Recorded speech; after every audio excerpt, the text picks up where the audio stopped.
Многие, наверное, мечтал стать космонавтом. Свой первый бизнес он открыл в 14 лет. В 15 писал стихи на заказ к свадьбам и юбилеям, играл в КВН. Команда трижды была участником фестиваля «Кивин» в Сочи.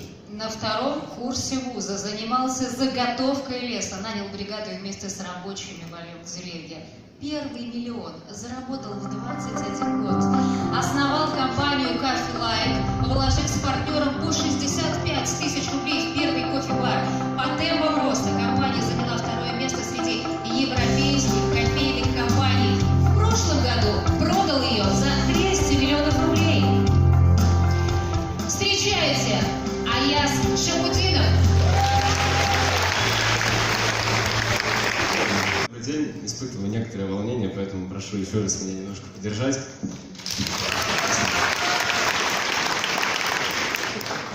Действительно, кто-то из присутствующих, я думаю, меня знает. В 2013 году, 13 ноября, я вместе с партнером открыл кофейную компанию. Мы очень грамотно вышли на рынок, и ей недавно буквально исполнилось 5 лет. Мы эти 5 лет отметили уже без меня, потому что я ее продал, выручил немало денег. Вот компания стала второе место. Иностранцы сейчас сделали отчеты, второе место по самым быстро растущим кофейным компаниям Европы. Мне кажется, этому факту можно похлопать, потому что мы вышли за пределы уже нашей страны. Вот. Но, тем не менее, это не единственный мой проект. Я развиваю достаточно много интересных проектов. Сейчас в 2019 году мы в Казани хотим запустить очень большой проект в сфере рабочих пространств для молодежи, для фрилансеров, для молодых предпринимателей. Вот сейчас мы сделаем его в Перми, там все покатаем, все ошибки совершим, а в Казани уже запустим идеальный объект. Вот. Я хотел бы поговорить в среде малого бизнеса или среднего даже. Некоторые люди меня знают и часто обращаются за советами тоже. И вот я выписал 3 вещи, которые считаю исключительной важностью. Первое – это умение превращать любую проблему в возможность. У меня с вами, кстати, будет один интерактив, а можете поднять руки те, кто меня знает, что-то слышал обо мне. Супер, прикольно. Вот. Самый первый проект, который я открыл под нашим брендом, это был хостел в городе Ижевске. И у нас мы были ограничены в деньгах и просто сняли квартиру. Сначала в жилом фонде работали, это не очень хорошо, но вот так. И я помню, мы везде дали рекламу, но у нас не было еще кроватей, даже на которых спать можно было. И нам решили заселиться 5 студентов, они приехали из Башкирии, студенты-заочники в Ижевск, где я тогда жил. И они пришли в этот объект, смотрят, говорят, нам все нравится, а где спать? Вот. Потому что у нас не было кровати. На что я им говорю, вы заплатите деньги, и будет где спать.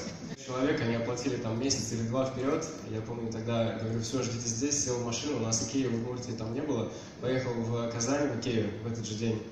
Вот, взял в Икею, купил кровати, ехал весь, у меня торчали балки в машине прям.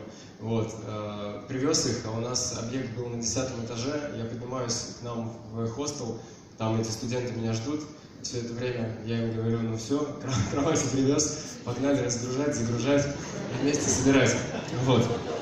И, ну вот, сначала так, да, получалось превращать проблему в возможность. У меня, когда случаются проблемы, вот, например, когда упал рубль, мы использовали банковские кредиты, когда растили нашу кофейную компанию, и нас перестали кредитовать.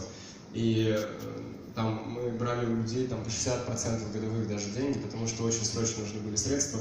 И вот я развиваю социальные сети, там много подписчиков у меня.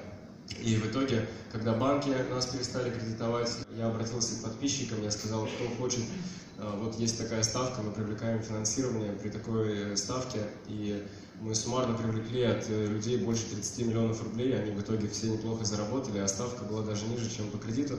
Ну вот, и месседж, посыл, точнее, мой основной, это уметь превращать любую проблему в возможность. Когда у меня возникает непредвиденная ситуация, я становлюсь немножко злой, это, наверное, адекватно, но эту злость я направляю в другую энергию. Я говорю, что раз у меня случилась проблема, я сейчас должен подумать настолько много, чтобы эту проблему потом, через полгода, сказать, как здорово, что со мной это произошло. Возможно, у кого-то из вас было разные неприятные ситуации, которые вы смогли потом перевернуть и сделать так, чтобы было хорошо. У кого-то было такое в жизни. Вот, то, что сложности вы превращали в возможности. Ну вот, и это вот история всего там, моего пути. Дело во мне.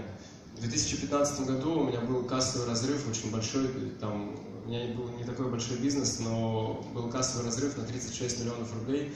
И тогда я до этого приглашал партнера, который управлял этим всем, потому что я не самый сильный в менеджменте. И когда случились эти проблемы, я думал, как же так, ты же управлял, как ты довел компанию до такого, я его винил во всем и так далее.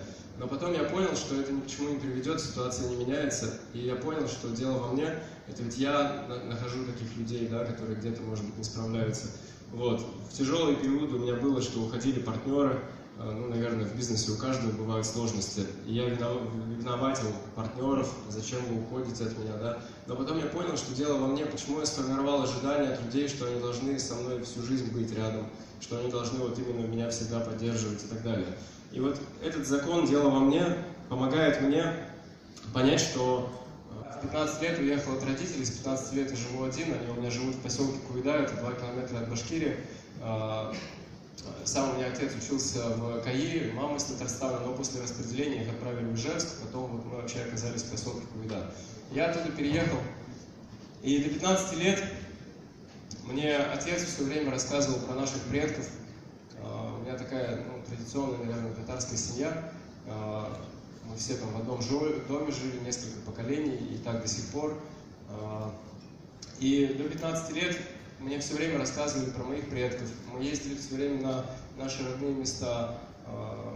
И очень много отец уделял времени именно вот этой истории. Я в детстве не понимал, у меня были другие интересы, и хулиганье тоже, и так далее. Но когда я уехал, он сказал мне такую вещь, он очень сухо так со мной попрощался, вот как Штольц, вот примерно так же со мной отец прощался, очень сухо, но он сказал одну фразу, он сказал: сделай так, чтобы нам не было за тебя стыдно. Вот. И уже впоследствии многих лет я понял, что, оказавшись в городе, а жил я вот в поселке, оказавшись в городе, что у многих людей нет понимания своей родословной, и поэтому чувство ответственности за те их поступки, которые они создают, оно значительно снижено. А у меня есть большое преимущество, это огромное, мне кажется, знание своей истории, знание своей культуры, которое не дает мне дать слабину. Я всегда понимаю, что если даже просто логически подумать, да, там в 10-м поколении подумать, в моем рождении участвовало больше 500 человек. Я не могу этих людей подвести там, и нацию в какой-то степени, и в целом культуру, в которой я был воспитан. И считаю, что самый большой вклад, конечно же, нас вносят не просто гены какие-то, а то воспитание, которое нам дают наши родители, наша нация, наша культура.